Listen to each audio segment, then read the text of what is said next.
A paz do Senhor, amados irmãos, bom dia, bom domingo, último domingo no mês de novembro, 24 de novembro, glória a Deus. Feito essas considerações iniciais, eu acho muito bonito essa palavra paz. Vem da expressão hebraica shalom, do grego irene, Irene. Quem chama Irene significa paz. Só que é grego, Irene é paz. E a lição de hoje vai falar da promessa de paz. Então a palavra-chave, shalom. Shalom hoje em hebraico não tem mais a mesma conexão, a mesma essência que tinha no início, que é a paz, você desejar paz para o outro. Hoje é quase que um cumprimento, como a gente fala, oi, olá. Em vez de falar isso, você fala shalom. Então, hoje é cumprimento em Israel, a palavra shalom. Então, ela perdeu aquele conteúdo teológico forte, que você expressava, o shalom de Deus. Então, hoje já não é mais assim, porque virou um cumprimento. Até o ateu, mesmo pessoa que nem tem noção de nada, ele, shalom, shalom, shalom mar, olá, como vai você? É assim hoje, em Israel. Mas hoje nós vamos ver o verdadeiro shalom, não simplesmente o cumprimento lá de Israel, mas nós vamos ver a promessa de Deus em trazer essa tranquilidade espiritual que está envolto nessa palavra, paz, a paz. E o nosso texto maior, o nosso texto áureo, ele está no Evangelho de João. Capítulo 14, versículo 27, palavras do Senhor Jesus.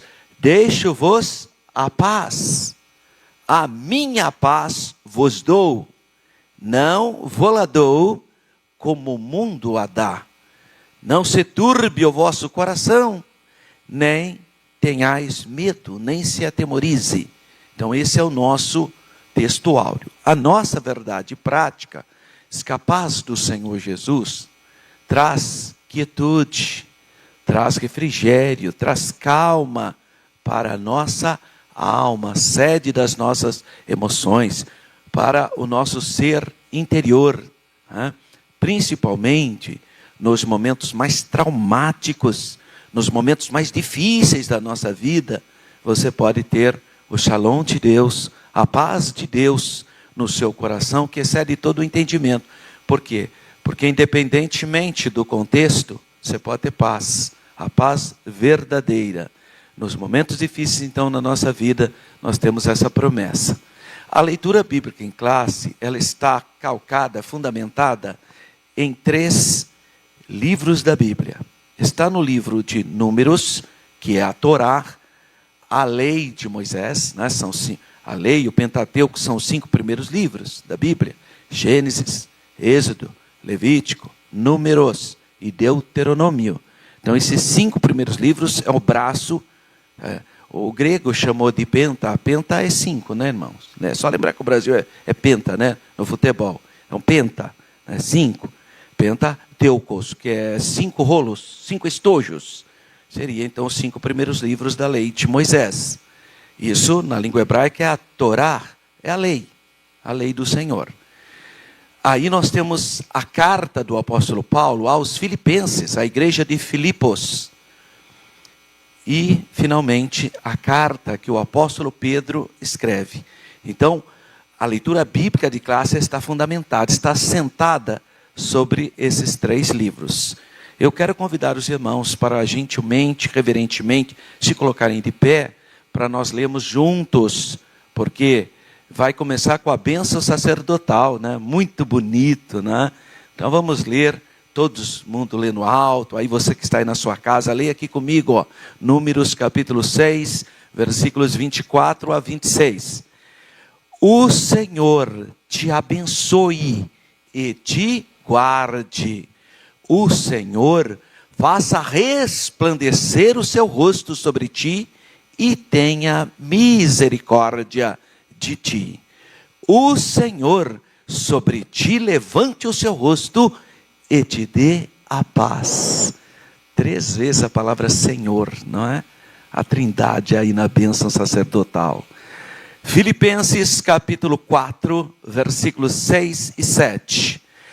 Não estejais inquietos por coisa alguma, antes as vossas petições sejam em tudo conhecidas diante de Deus, pela oração e súplicas, com ações de graças.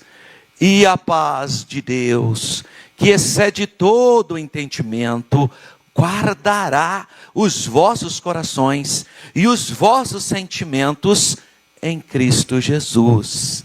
Agora 1 Pedro, capítulo 3, versículos 10 e 11. Porque quem quer amar a vida e ver os dias bons, refreia a sua língua do mal, e os seus lábios não falem engano. Aparta-se do mal e faça o bem, busque a paz e siga. Amém, irmãos? Vamos orar. E nessa oração, nós vamos orar pela família do Dr. Marcos, diácono.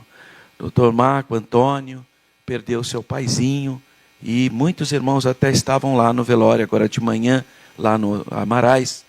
Eu cheguei lá por volta das 6h15, alguma coisa assim, e já tinha irmãos lá para dar um abraço no Dr. Marcos. O pai dele, seu Abdias, frequentou algumas vezes a igreja ali em Vila São Bernardo, no Parque Universitário. É uma pessoa, um senhor muito conhecido. E agora, nesse momento, às 9h30, está sendo sepultado ali no cemitério dos Amarais. Então vamos orar pela família, que a família sempre sofre, né? Oremos. Pai Santo, Deus eterno, te damos graças por esse domingo abençoado, último domingo do mês de novembro, e nós podemos pensar sobre a tua palavra, que a tua palavra, Senhor, traga edificação espiritual, traga, Senhor, ânimo para as nossas almas, também nesse momento de gratidão, de ações de graças, pela leitura, Senhor, das passagens que lemos. Queremos também interceder pela vida do Dr. Marcos. Senhor, conforte as suas irmãs, seus sobrinhos, sua família, que nesse momento perde o seu pai. Senhor, traga paz, traga conforto, que só o teu Espírito Santo pode fazer. Assim nós te pedimos com fé, em nome do Senhor Jesus, com ações de graças. Amém. Podeis sentar, meus irmãos. Bom, vamos pensar um pouco sobre esse texto áureo. João 14, 27. Deixo-vos a paz, a minha paz vos dou, não vou lá dou como o mundo a dá, não se turbe o vosso coração, nem se atimorize. Bom, para nós compreendermos o contexto desse texto áureo, você precisaria ler a partir do capítulo 13 do Evangelho de João, porque ele começa a falar no capítulo 13 e vai até o capítulo 16. Então são 3 capítulos que você precisa ler para você entender essa expressão de Jesus, que é o nosso texto áureo. Qual é o contexto então? Bom, o Senhor Jesus estava diante então de um pequenino grupo, que são 12 discípulos. E ele sabia que em breve ele partiria desse mundo, voltaria para o Pai, porque o verbo tabernaculou entre nós, né?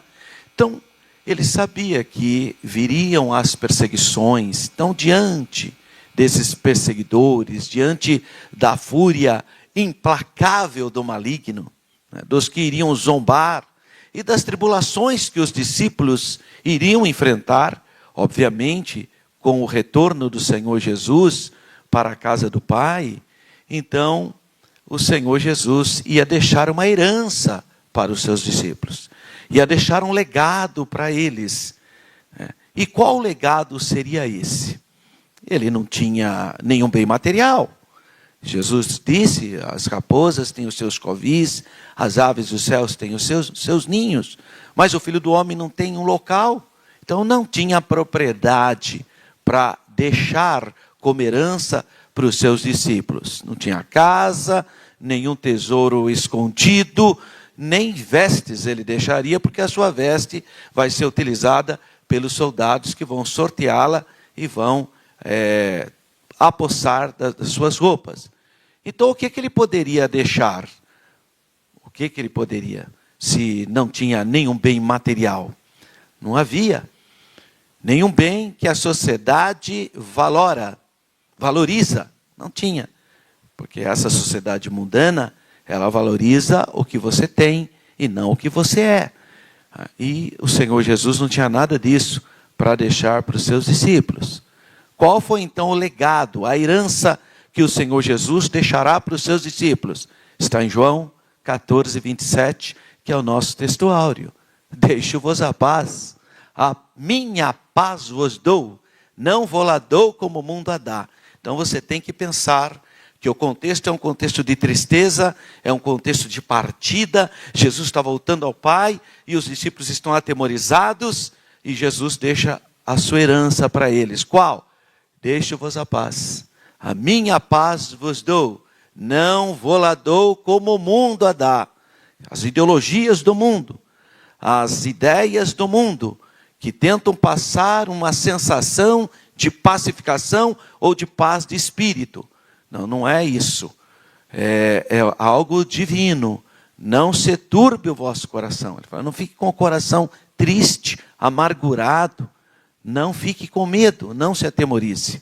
Então a paz que o Senhor Jesus oferece aos que creem nele, aos cristãos, ultrapassa qualquer pensamento humano de tranquilidade mental, que o mundo procura desesperadamente. Está cheio as academias de yoga, está cheio de gente tentando fazer exercício mental, tendo experiências místicas, tocando em pedra, tomando chá de santo daime e tanta coisa, né, para poder encontrar a paz mental.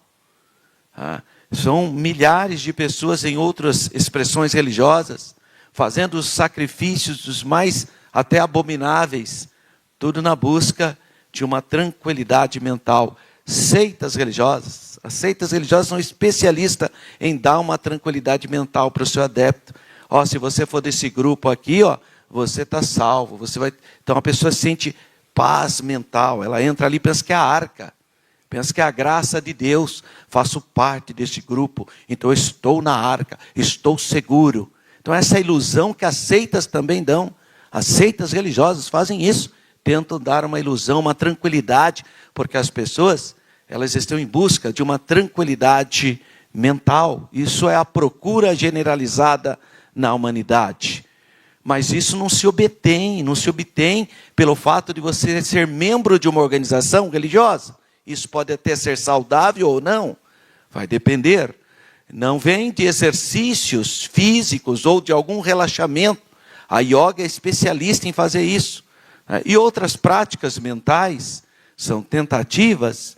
A paz que o Senhor Jesus nos oferece, nos dá, é um presente do céu. Glória a Deus. Do Pai das luzes, do Deus Todo-Poderoso. É uma experiência com Deus. Deus com a alma humana. Quem faz isso? O Espírito Santo. É o Espírito de Deus que penetra lá na profundidade humana, como diz Hebreus 4:12, porque a palavra de Deus é viva e eficaz e mais afiada do que a espada de dois gumes, que penetra até a divisão do espírito da alma, embora alma e espírito são indivisíveis. Olha só, espírito e alma é o nosso ser interior. Espírito e alma é indivisível, mas a palavra de Deus tem poder para ir até a divisão. E nós só sabemos que tem divisão por causa desse versículo que diz que a palavra de Deus atinge a divisão do espírito da alma e do espírito e das juntas e medulas, que é o corpo. O que mostra a tricotomia do homem. A nossa igreja, a Assembleia de Deus, acredita em espírito, alma e corpo, na composição do homem, por causa desse versículo de Hebreus, capítulo 4. Mas só esse versículo? Não. 1 Tessalonicenses, capítulo 5, versículo 19. E o mesmo Deus de paz vos santifica em tudo, em toda a vossa maneira de viver, vosso espírito, alma e corpo. Está vendo? Espírito, alma e corpo. sejam conservados irrepreensíveis para a vinda de nosso Senhor e Salvador Jesus Cristo. Então são versículos que apontam a tricotomia do homem. Mas tem gente que acha que o homem é dicotômico, que alma e espírito é a mesma coisa. Não é um ponto doutrinário tão relevante. O importante é que ele entenda que há um homem interior e um exterior. Isso que é importante. Paulo fala isso em 1 Coríntios, né? Se o nosso homem interior, né? Então, está tudo bem, não precisamos ter nenhuma polêmica, né? Por causa de uma pessoa entender que o homem é dicotômico e outro ser tricotômico. Isso não tem muito a ver. Nós temos essa postura baseada nesses versículos. Por isso que nós cremos na tricotomia do homem, espírito, alma e corpo. Mas eu até consigo entender os que têm dificuldade de ver isso, porque de fato espírito e alma é inseparável. Quando morre o seu corpo, o seu espírito e alma estão ali. É eles que vão dar conta diante do Senhor. Então a paz que nós estamos falando é a paz de Deus que atinge o homem interior, que atinge o espírito e a alma. Graças a Deus. Então, o Espírito Santo é que nos acalma, irmão. Se não for Espírito Santo, não tem outra coisa não. Não tem remédio, não tem exercício, não adianta. Só o Espírito Santo. Olha que plano lindo de Deus. O Pai nos amou de uma maneira tão ímpar, tão sugêneres, tão especial, tão única, ao ponto de enviar o único da sua espécie, o Senhor Jesus, o Verbo que se fez carne. Porque o Pai não se fez carne. O Pai não se fez carne. Deus é Espírito. Agora, o Filho se fez carne. O Verbo se fez carne. Só que o Verbo voltou para o Pai. Então ele enviou o Consolador, a pessoa do Espírito Santo, que nos convence dessa verdade. Então o Espírito Santo, que é uma pessoa, é o Espírito Santo que governa a igreja, é o Espírito Santo que separa missionário, é o Espírito Santo, irmão, que cuida da igreja. Fala que o Espírito Santo tem ciúmes de nós no sentido humano do entendimento, né? Essa palavra talvez não seja a mais adequada, mas só para você humanamente compreender, é o Espírito Santo que é o guia da igreja, porque a igreja é um mistério de Deus. Quem cuida dela? O Espírito Santo. Então é a pessoa do Espírito Santo que nos governa, graças a Deus, que nos santifica, que nos desperta para fazermos a vontade de Deus. Então o Espírito Santo nos acalma a alma, tranquiliza a sede das nossas emoções. Isso é um dom de Deus. Então quando você estiver estressado, chateado, por alguma seta, por alguma palavra, uma palavra às vezes que mexeu com a sua alma, te deixou magoado, te deixou triste, te deixou amargurado, às vezes até na igreja, irmão. A pessoa diz que tem o dom da profecia e fala uma coisa que deixa a pessoa triste. Isso não é profecia, porque a palavra profética, ela é dada para edificação, para exortação, para consolação, e não para deixar a pessoa perturbada, não para deixar a pessoa angustiada. Não, a palavra profética, você pode ser exortado e você sai alegrinho. Leva a maior chicotada, ô glória, sai marchando ainda. Tanta alegria. Porque é a palavra profética exortativa. A palavra profética traz edificação. Você tem desejo de servir mais a Deus, você edifica. A palavra profética, irmão, ela conforta. Você recebe aquela palavra, conforto espiritual. Porque é o Espírito Santo.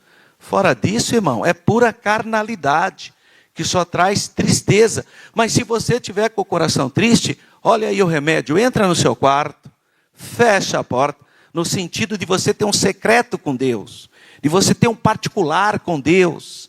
Rasga o seu coração, pede para Jesus lavar a sua alma, tirar todo aquele sentimento de tristeza, de dor, de perda, que está ofendida, tá? Mas sabe o que as pessoas fazem hoje? Ao invés dela entrar no quarto, abrir o coração para Deus, agir como uma cristã ou como um cristão, não, ela vai em frente de uma tela de computador, começa a desabafar lá na internet. Aí cria, irmão, aquela confusão, aquela obra da carne, meu Deus do céu. Ao invés de ir lá orar, pedir para Jesus lavar a sua alma, tirar toda a mágoa, toda a dor, não. Vai lá, pega o WhatsApp e fala um monte de coisa. Então, irmão, nós precisamos aprender a viver uma vida guiada pelo Espírito Santo. Você tem consolador. Ah, tá bom, você foi ofendido, você foi injustiçado, mas você tem o Espírito Santo, você tem consolador. Vai orar, vai pedir. Se não tiver palavra, o Espírito Santo intercede por nós com gemidos inexprimíveis, mas o Espírito Santo vai te ajudar, e aí vem o conforto, a sua alma sai leve. Por isso que a oração é a chave da vitória, irmão. Tem um monte de gente doente, estressada, depressiva, mentalmente cansada, porque ainda não aprendeu o segredo da vitória. Quer se destressar? O mundo fala, vai pescar.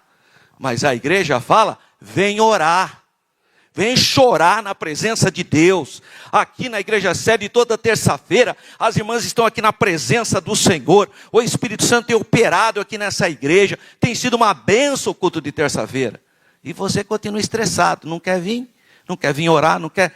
A melhor coisa para tirar o estresse da nossa alma é você falar com Deus.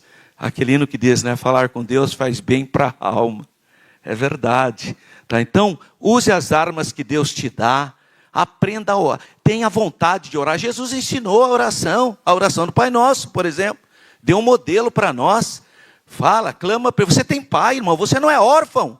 Ora, peça para o Pai, Pai, entra com providência na minha vida. Remova os obstáculos, abra minha mente. Se essa atitude que eu estou tomando não te glorifica, tira de mim.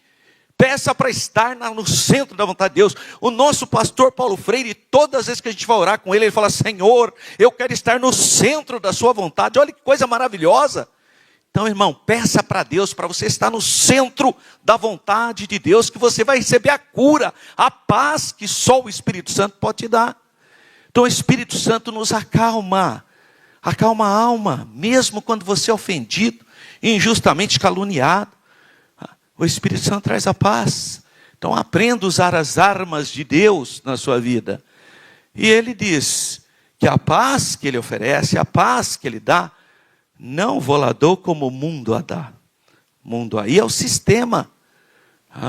O mundo inventou muitas supostas maneiras, teorias para se obter a paz. A pseudo-paz, né? Na verdade não é paz verdadeira, é apenas um escapismo mental. Cria-se alguma coisa e a pessoa pensando que fazendo aquilo vai receber a paz. Não é paz. Tanto é que depois a pessoa volta com os seus mesmos delírios, medos, etc. Por quê? Não é a paz verdadeira. O mundo quer dar a paz oferecendo o quê? Qual é a paz que o mundo quer oferecer? Disciplinas humanas como disciplinas corporais. Acho que porque fica naquela posição de yoga lá, vai ter paz. Fica lá. A pessoa já nem come mais. Um diz que só tem que beber água, outro só tem que... É cada invencionice, tudo escapismos mentais em busca da paz. Mas o mundo não pode oferecer paz verdadeira. Aí vai buscar nas filosofias. Sabia que não é uma regra, mas muitas pessoas que fazem psicologia, não é porque ele quer ajudar os outros, é para se entender. Sabiam disso? É muito fácil você perceber. Claro que tem pessoas que realmente vão fazer um curso para ajudar os outros. Isso é saudável. Mas grande parte das pessoas que estão lá na faculdade de psicologia, não é para ajudar os outros, é porque tem problemas. E acho que a psicologia, a disciplina vai resolver os seus medos. Então, filosofias, disciplinas de ideologias, algumas extremamente grosseiras, outras até refinadas, né? Existem algumas que são bem refinadas, até bonitinhas, né? Bem embaladinhas, tá? Mas o fim dessa longa caminhada, dessa longa procura, é a mesma coisa de sempre, chega na estaca zero, que é o desespero, o medo, a depressão. Por quê? Porque a paz oferecida pelo mundo, pelo sistema, é falsa. É uma falsa paz. É uma pseudo-paz. Por quê? Porque ela é momentânea. E ela é efêmera. Passageira. Então, não é uma coisa que você possa manter sempre. Não, diferentemente de quem ora sempre. Quem busca a presença de Deus sempre, tem aquela alegria do Espírito Santo na sua vida, independentemente das circunstâncias. Então, o mundo não tem a verdadeira paz. E a paz do Senhor Jesus, a paz que o Senhor Jesus nos confere, Ele conquistou na cruz, irmão. Ele conquistou no Calvário.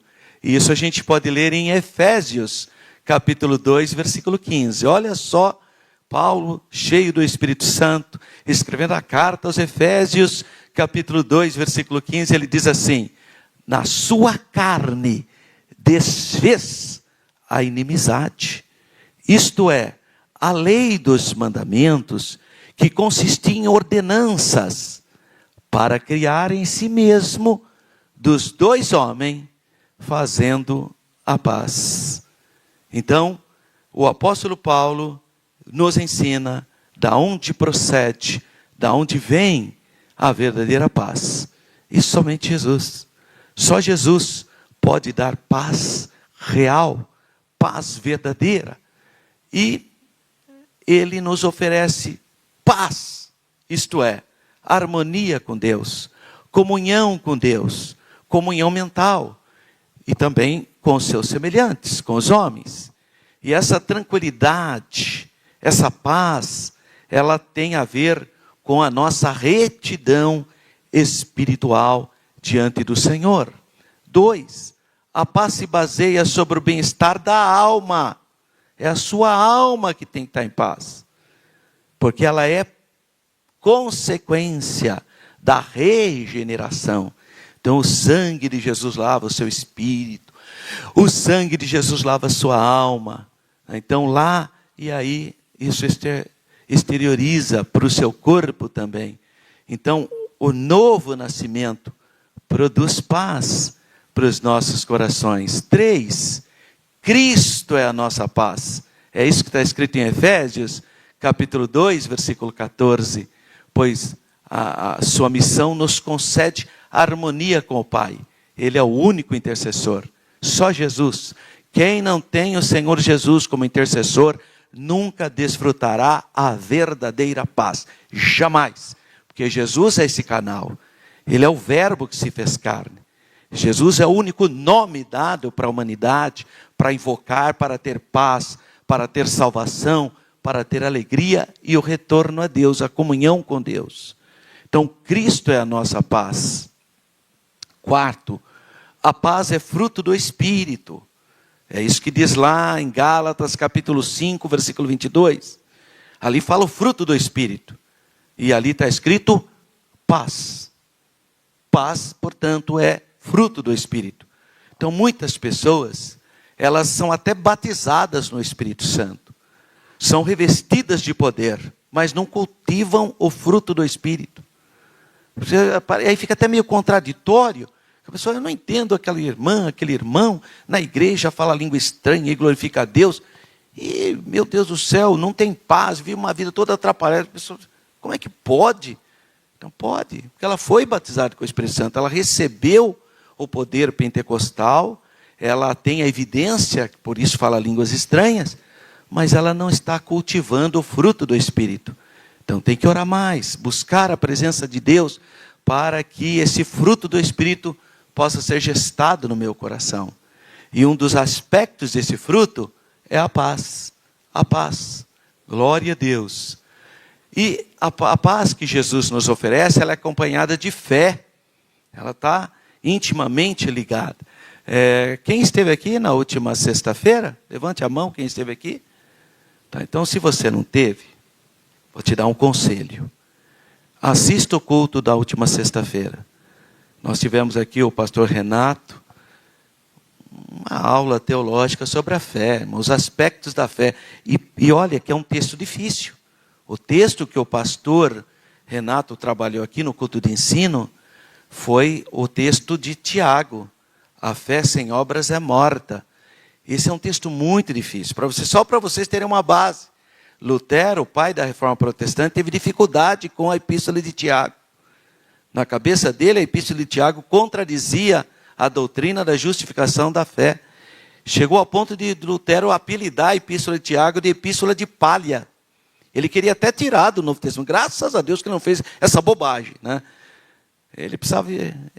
talvez o Lutero não teve a oportunidade de assistir um culto como a última sexta-feira, né, irmão? Nós tivemos a bênção de assistir o culto da última sexta-feira. Então, se você não teve a oportunidade de estar na igreja, eu te sugestiono que você assista, porque está disponível aí no site da igreja, sexta-feira o pastor Renato, falando sobre os 3 aspectos da fé. É impressionante o estudo teológico, o estudo bíblico, que foi ministrado aqui na igreja sede na última sexta-feira. Então, pegue ali que você vai ver que a paz, ela é acompanhada pela fé e também pela retidão, porque ela deriva do amor de Deus.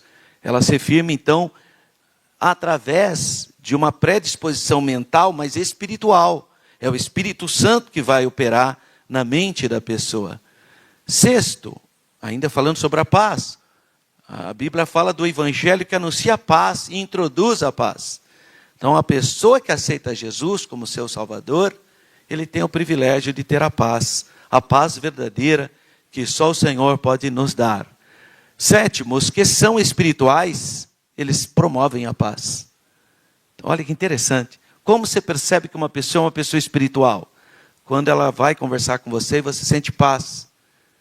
A pessoa vem com aquela pressão e fala mal de um, fala mal do outro. Isso é guerra, irmão. Isso não é paz, não. Essa pessoa não é espiritual, coisa nenhuma. Não é espiritual. Então você percebe quem é espiritual porque tem paz para te oferecer. Então fala de maneira elegante. Outro dia eu vi uma cena aqui, irmão, no batismo, de pessoas que não têm paz. Não tem paz, irmão. Porque quem tem paz tem uma linguagem suave, uma linguagem amorosa, uma linguagem acolhedora, uma linguagem pacífica. É quem tem paz. Agora, quem não tem, irmão, é uma grosseria, uma falta de respeito. Às vezes tem até razão no que vai pedir, mas não sabe pedir. Vem pedir uma coisa, vem dando uma voadora no peito da gente. Irmão, você não sabe conversar, não sabe dialogar, você fica até com medo. Fala, como que essa pessoa se comporta na casa dela? Se para um estranho age assim, porque normalmente para um estranho a gente age com mais cautela. Mas se a pessoa é grosseira para falar com um estranho, imagine então dentro de casa. É um cavalo, irmão. Ou uma anta, né? Sei lá eu. Porque não é possível. Então, não é assim. As pessoas espirituais, elas são pacíficas. Elas têm uma linguagem diferenciada. Elas são educadas. Especialmente com os domésticos da fé. Especialmente com os da casa. E quando eu falo da casa, é do primeiro altar. É o marido em relação à esposa. É a esposa em relação ao marido. Você tem que usar palavras pacíficas com o seu cônjuge. Não. Mas quando a minha esposa pede o meu cartão de crédito, eu fico possesso. Olha que fraqueza, irmão. Irmão, você não precisa ficar nesse estado. Não precisa. Tenta dialogar com carinho. Acompanha ela no shopping, que não é brincadeira, mas vai. Glória a Deus. Pacífico, irmão. Deus te dá graça. Tá? Não vai pedir para Jesus queimar a sua esposa, não, hein? Tá? Fala só para Jesus encher o seu coração de gratidão e de alegria. Sempre peça para Deus mudar você, nunca os outros. Tá? Essa é a oração que o salmista não ensina. Não é, meu Deus, muda aquele irmão, ele precisa ser transformado. Não. Senhor, enche o meu coração de amor. Eu preciso olhar para o meu irmão de maneira diferente. Irmão, porque a gente convive com gente chata. Tem gente que é chata. Então você tem que pedir para Deus encher o seu coração de amor, que até o chato fica melhorzinho. Glória a Deus. Porque Paulo falou, para o puro tudo é puro. Mas para o impuro, até o que é puro fica impuro. Olha que situação. Então, as pessoas espirituais, elas estimulam e promovem a paz com a linguagem, com o comportamento, a maneira respeitosa, acolhedora. Então, essas são as pessoas espirituais. Elas promovem a paz. Oitava, aos ímpios falta o conhecimento e a experiência de paz. Por isso que eles vivem em conflitos contínuos. Eu não levo desaforo para casa. Comigo é assim.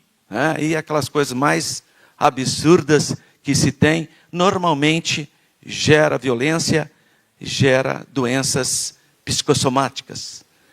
Escuta o que eu estou dizendo. Se você tiver um conflito no trânsito, você vai ficar com doenças psicossomáticas. Por isso você tem que orar, irmão. Esse trânsito difícil, qualquer cidade do Brasil.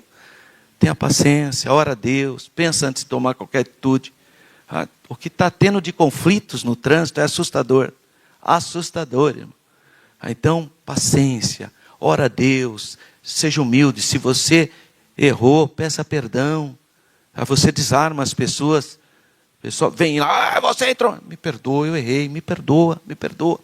É uma cura para a sua alma. Senão você vai somando aquilo. Sua alma vai se apegando na sua alma. Vai ficando pesado, estressado.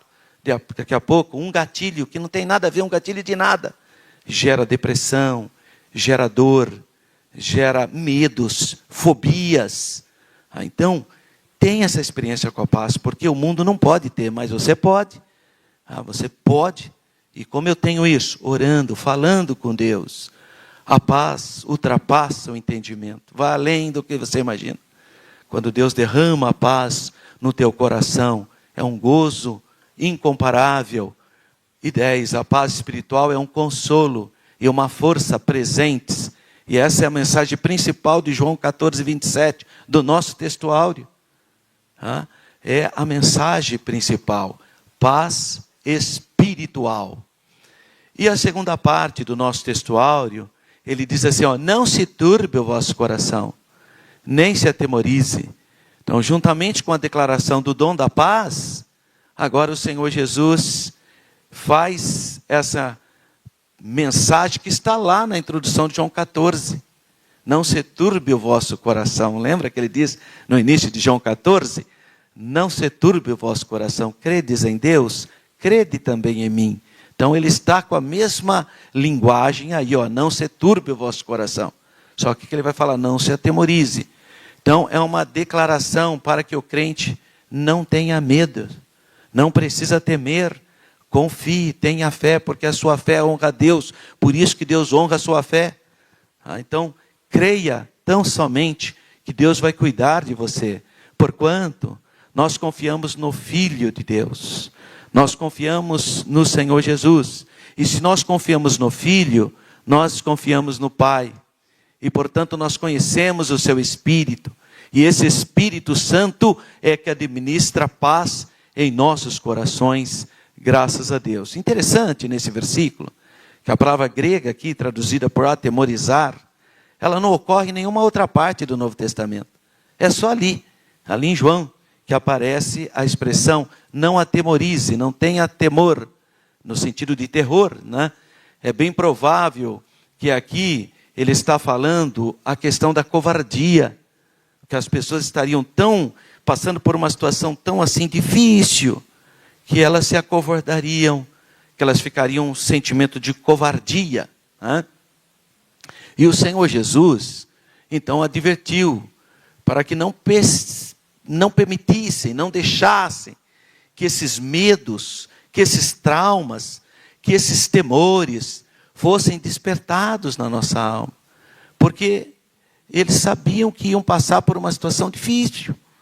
Ele está advertindo os seus discípulos, olha, está chegando o meu momento de eu partir para o Pai. Então, a morte está chegando, né? A separação. Eles poderiam, mesmo nesse momento de dor, de dificuldade, mesmo nessa circunstância tão adversa, eles poderiam sentir acolhidos, protegidos, guardados. Eles não estavam sozinhos. É a palavra de Deus para nós nessa manhã. Você não está sozinho. Você tem a paz de Deus. Então clame pelo Senhor. Peça para que o Espírito Santo continue guiando sua vida. Porque aí você não se sentirá sozinho, nem abandonado, nem triste.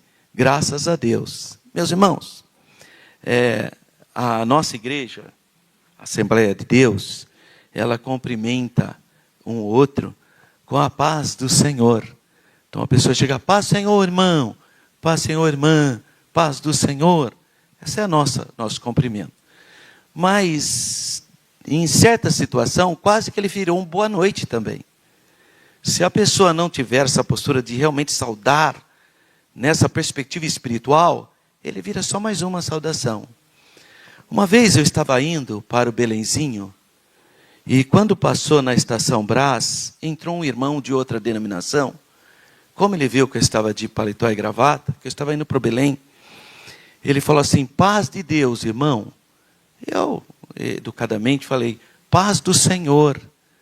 Ele ficou bravo, olhou para mim e falou: Senhor tem muito. Eu falei: Deus também. Ali. Não, o certo é a paz de Deus.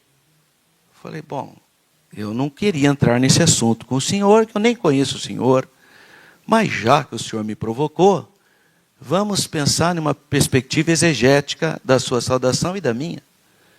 O senhor disse para mim: paz de Deus. Eu vou colocar isso na língua hebraica: Shalom El. Eu disse para o senhor: a paz do Senhor. Shalom Adonai. Shalom, shalom é paz. Agora, El é Deus em hebraico, mas não necessariamente o Deus de Israel. Para ser o Deus de Israel tem que ser Shalom, Shalom El Shaddai, porque é o Deus Todo-Poderoso. É como os patriarcas conheciam Deus.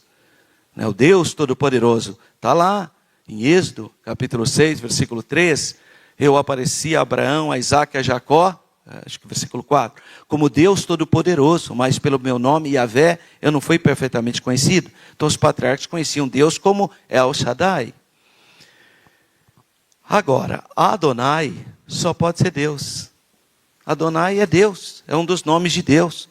Todas as vezes que aparece o tetragrama divino, o Yahvé, YHWY, os judeus chamam isso de Adonai. Então, quando eu falo Shalom Adonai, só pode ser o Deus de Israel. E quando o senhor fala Shalom El, não necessariamente. Claro, a ideia é honrosa para ele, né? Porque ele estava atônito. Falei: claro que quando o senhor fala paz de Deus, eu subentendo que o senhor está falando Deus de Israel. Mas se você falar isso lá na Índia, ele vai pensar que é Shiva, ele vai pensar que é qualquer outra divindade. Porque é um nome genérico. Serve para Deus de Israel, mas serve para qualquer outro Deus. Falar, agora se você falar Shalom Adonai, só pode ser o Deus de Israel. Portanto, eu não quero discutir com o senhor, porque isso é muito pequeno. Mas se for para ver o que é certo, é a paz do Senhor. Aí ele ficou com aquela carona, né? Amém, irmão. E foi embora. Amém. Foi embora. E eu fiquei refletindo sobre essa questão. A saudação. Porque, de fato, na língua portuguesa, você tem o pronome de tratamento, Senhor. Tanto é que você pede, quando você fala para uma pessoa, Senhor, por gentileza, fala, Senhor, eu não sou Senhor, o Senhor está no céu. Falam, bom, eu fico realmente estupefado, admirado do seu comportamento. Você acha mesmo que eu te chamei de Senhor Deus? É muita estupidez da pessoa, né? Você acha que você vai chamar uma pessoa de... Porque na língua portuguesa, Senhor pode ser o pronome de tratamento, ou Senhor, o nome de Deus. Realmente, você tem esse problema. Então, precisa do contexto. Senhor, claro que o irmão Teixeira está pensando, que é uma maneira respeitosa que eu estou chamando ele. Ou, o Senhor, claro que só pode ser Deus. Então, na língua portuguesa, nós temos essa variação, mas isso não ocorre no hebraico. No hebraico, o Senhor é Adonai, o Senhor Deus. O Senhor, pronome de tratamento, é Adon. Adon Teixeira, Senhor Teixeira. Adonai é exclusivamente para Deus. Ninguém vai chamar outra pessoa de Adonai. Então, você precisa conhecer língua. Não é tão simples assim. Eu tenho feito essa provocação. Todo mundo que eu respeitosamente chamo de Senhor, e a pessoa, o Senhor está no céu, essas coisas, fala, você está de brincadeira comigo, né? Você não acha mesmo porque eu achei que você é Deus, né? É muito exaltação, né? É muito narcisismo, né? A pessoa querer se comparar ao Deus e dizer, Deus está no céu. Claro que está. É lógico que Deus está no céu. Será que alguém tem alguma dúvida? Então, mas a questão é a paz. Então, saudar a paz do Senhor, mas também não está errado chamar a paz de Deus. O problema é se a pessoa vir dizer que a paz de Deus está certa e a paz do Senhor está errado. Aí você precisa dessa aula para ela. Então é só essa questão. Agora, se a pessoa paz de Deus, você fala amém. Paz do Senhor, você fala amém. Paz de Deus, paz do Senhor, paz do Senhor Jesus, está tudo certo. Não há problema. Não fica, tem irmão que, né, paz do Senhor Jesus, irmão, amém. Graça e paz, irmão, está tudo bem. Não há problema nenhum. Mas se vir provocar, nós temos respostas bíblicas. Só isso. Só fazendo essa observação. Vamos para a nossa lição. O Senhor Jesus é identificado na profecia de Isaías como o príncipe da paz. Olha só. O primeiro da paz, né? Príncipe. De seu principado deriva então o shalom verdadeiro, que o ser humano anseia e precisa. Por isso, nessa lição 8, nós estamos estudando a respeito dessa promessa. E nós vamos ver então a paz no plano de Deus e a perspectiva do mundo também. Então, primeiramente, nós vamos ver sobre a paz de Jesus que ele oferece aos seus seguidores. A paz no plano de Deus. O significado de paz. Já falei, paz é o shalom em hebraico, tem a ver com tranquilidade, repouso. Pode ser também um aspecto metafórico de silêncio, de sossego. Por isso, quando você vê uma cachoeira, aquela água caindo, você fala, ai que paz, né? Tem gente que até põe uma fontinha dentro da casa dele para ficar ouvindo, para dormir com o sonzinho de água. Depois ele não tem mais condições de lavar, porque enche de uma série de mofos, etc. Aí depois já perde a paz e rebenta toda a cachoeira dele, né? É o ser humano, irmão.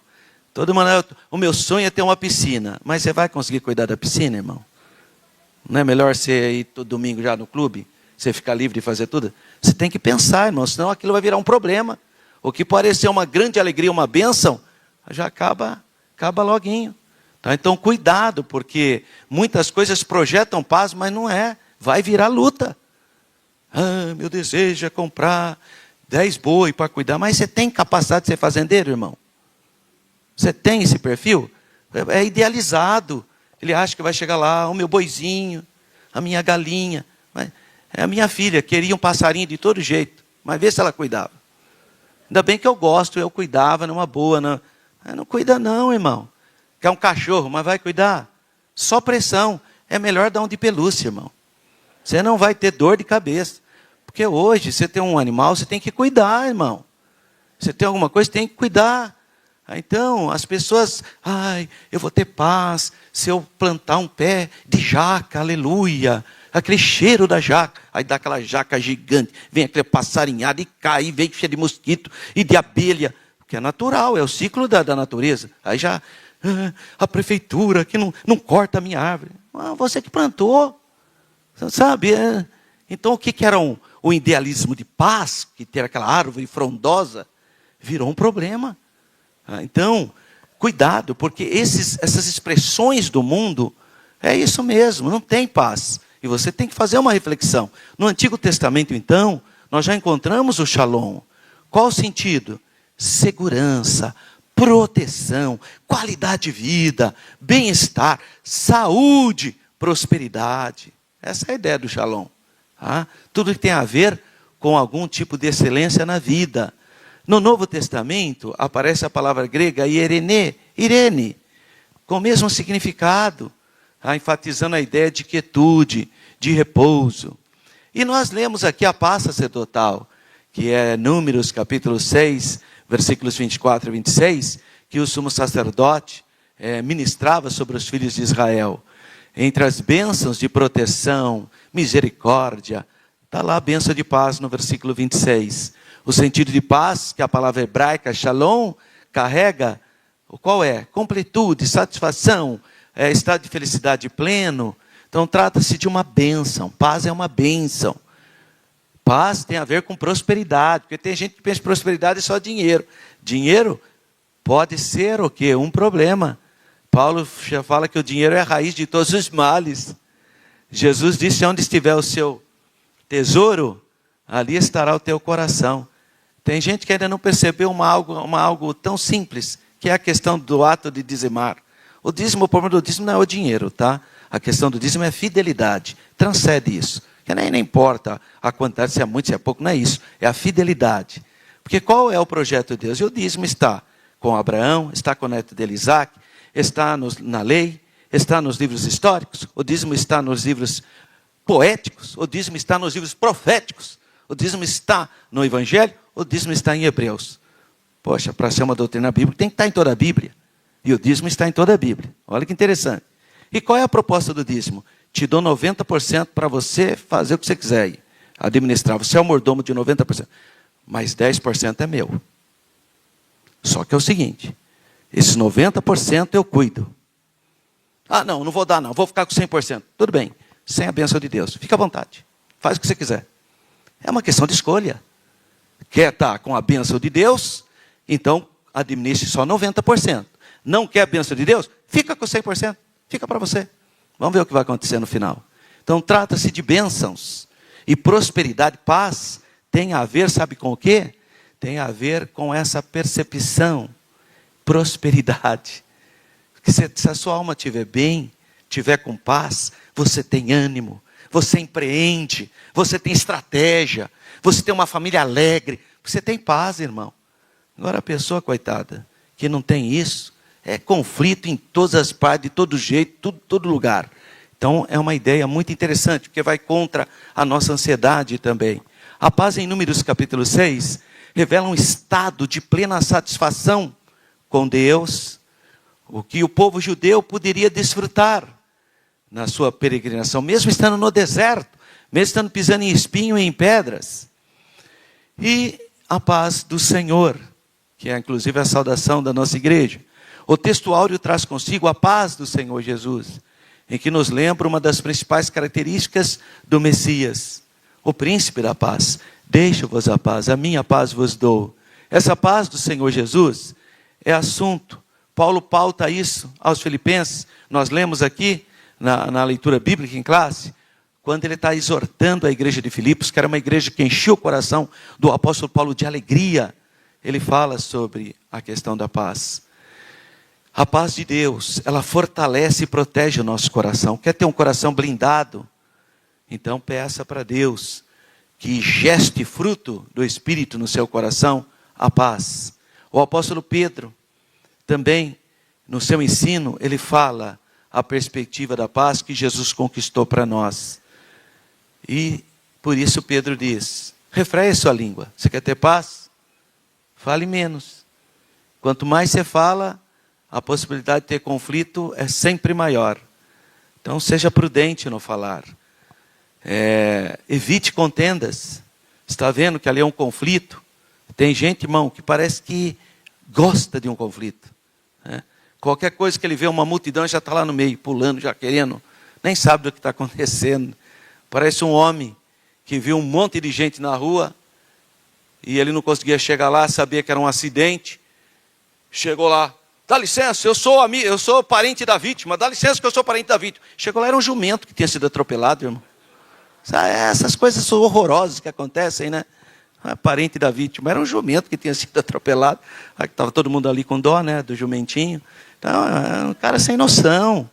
Não, evite conflitos, seja prudente. Você já viu o congestionamento que dá quando tem algum acidente? Sabe qual é o problema? Que a pessoa quer ver. As pessoas querem ver. Não, segue o seu caminho com atenção.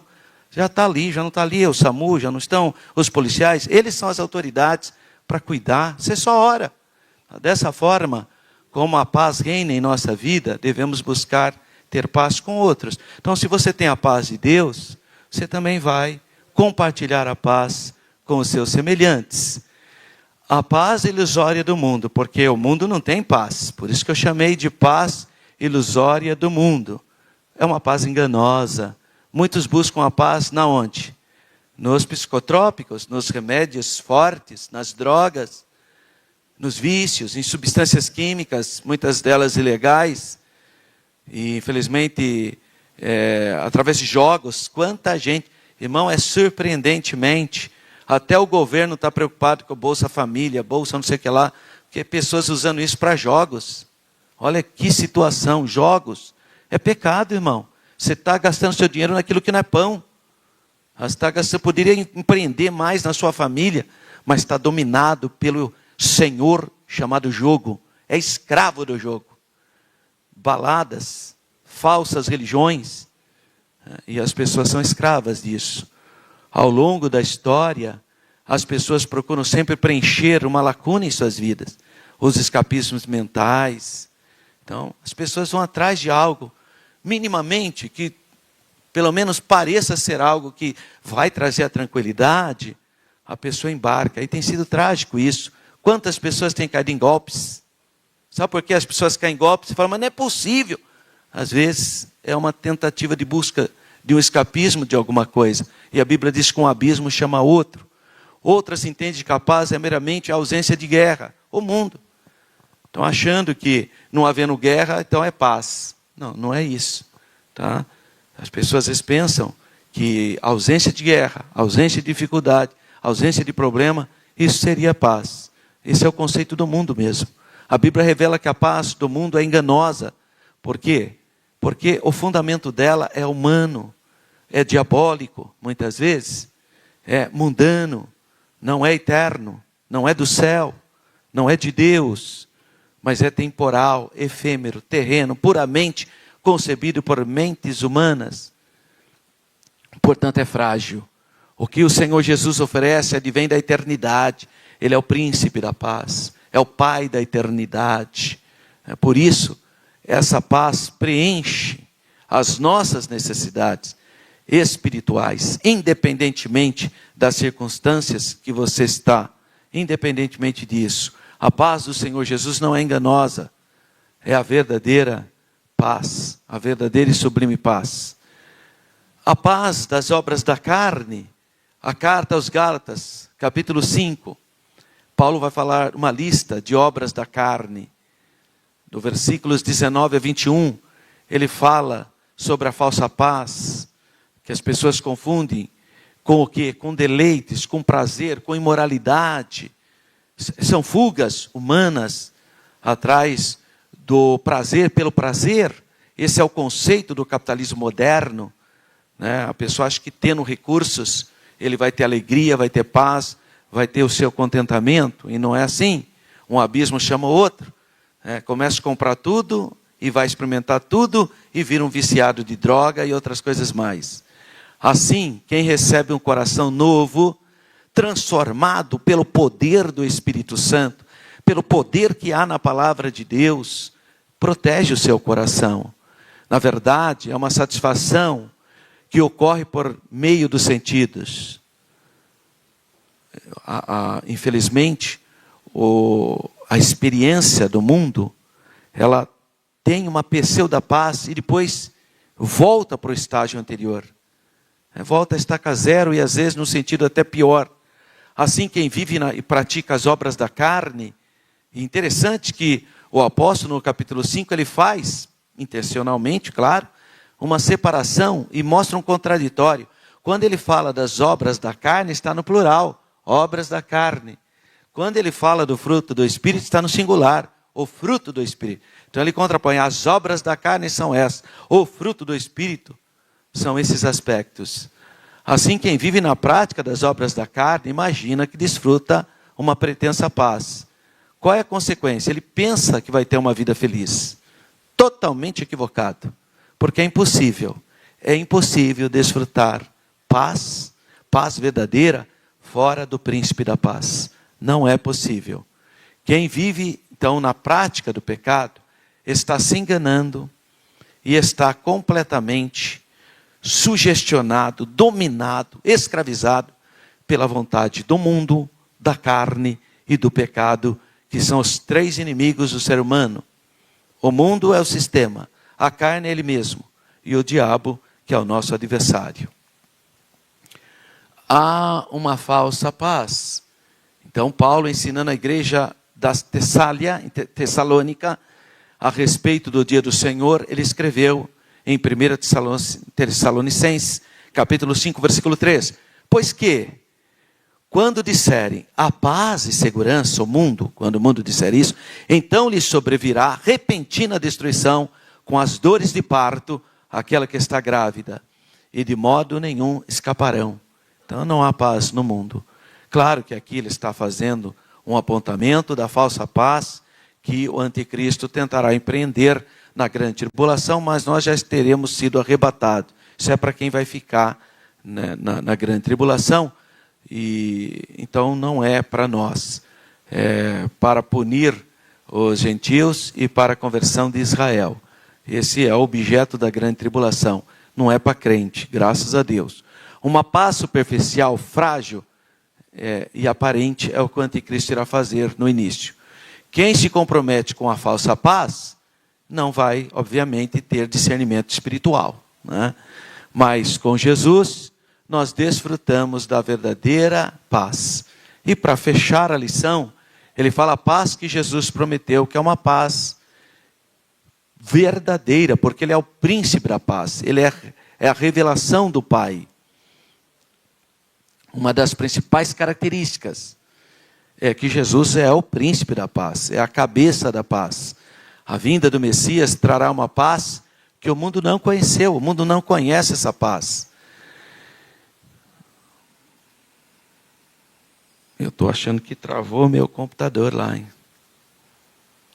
Me ajuda aí, irmão El. Não está funcionando.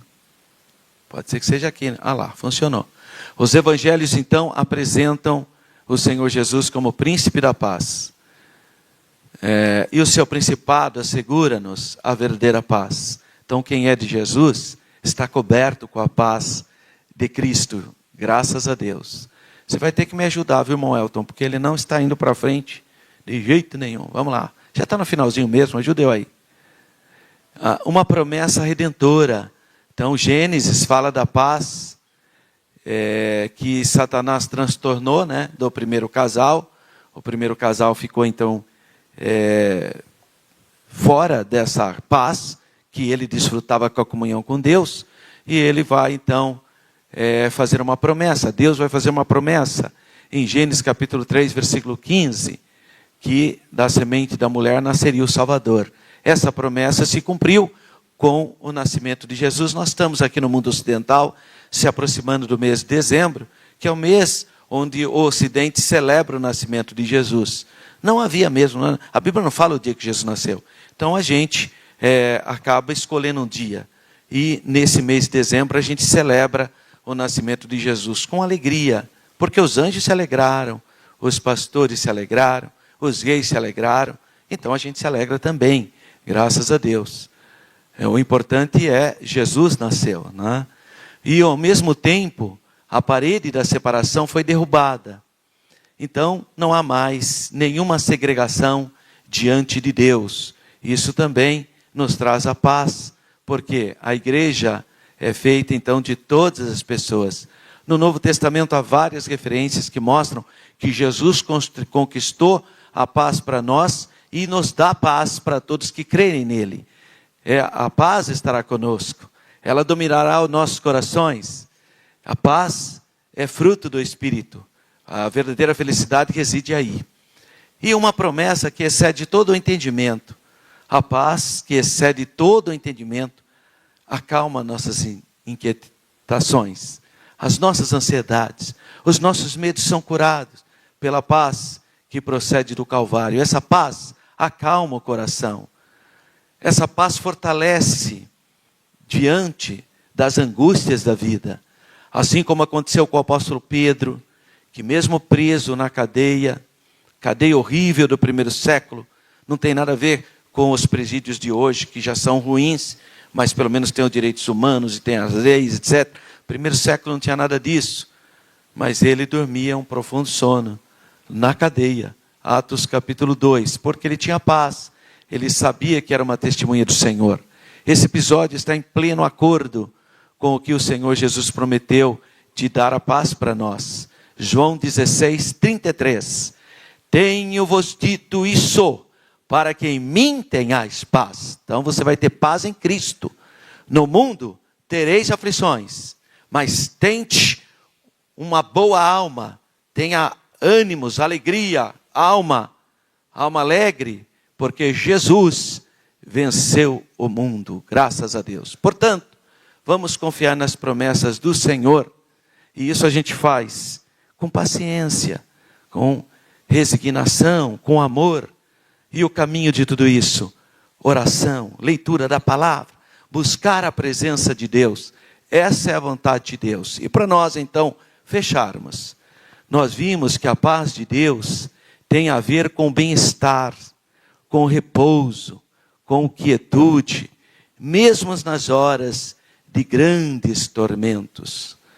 E mesmo nas horas de enfermidade, de dificuldade, nós contrastamos essa perspectiva de paz. Então, mesmo você estando numa situação atípica, difícil, conflituosa, o mundo tem uma visão de paz com meramente ausência de conflitos. Essa é a mentalidade mundana. Não tenho conflito e tenho uma vida de deleites. Mas isso é falso. Nós aprendemos que a paz de Deus é um fruto do Espírito. É virtude profunda, tem a ver com questões espirituais. Então não se trata de algo passageiro, algo efêmero, mas é um estado permanente, independentemente das circunstâncias, das lutas, né? Lembrei até daquele hino, né? Se Deus curar, Ele é Deus. Se Ele não curar, continua sendo Deus. Se abrir uma porta, Ele é Deus. Se Ele fechar a porta, Ele continua sendo Deus. Não importa, né, as circunstâncias. Ele é Deus e é digno de toda a honra e de toda a glória. Então, paz plena, paz verdadeira, é a paz que o Senhor Jesus pode nos dar. Bom, a nossa viagem para Israel ficou para o próximo ano, se Deus permitir, 2025, devido aos conflitos, ficou então para novembro de 2025, e se você quiser se programar, você tem um ano para se programar, para ir pagando com calma, para você fazer uma viagem bem abençoada. Aí estão os telefones de contato que você pode participar. E para nós, então, já nos prepararmos, nos planejarmos para o próximo domingo, lição de número 9, promessas para pais e filhos. Primeiro domingo vai cair no primeiro dia de novembro. E eu incentivo você para vir participar dessas aulas. Que Deus continue abençoando os irmãos. Tenham todos uma semana cheia de paz, de alegria, de conforto espiritual. Em nome do Senhor Jesus. Amém.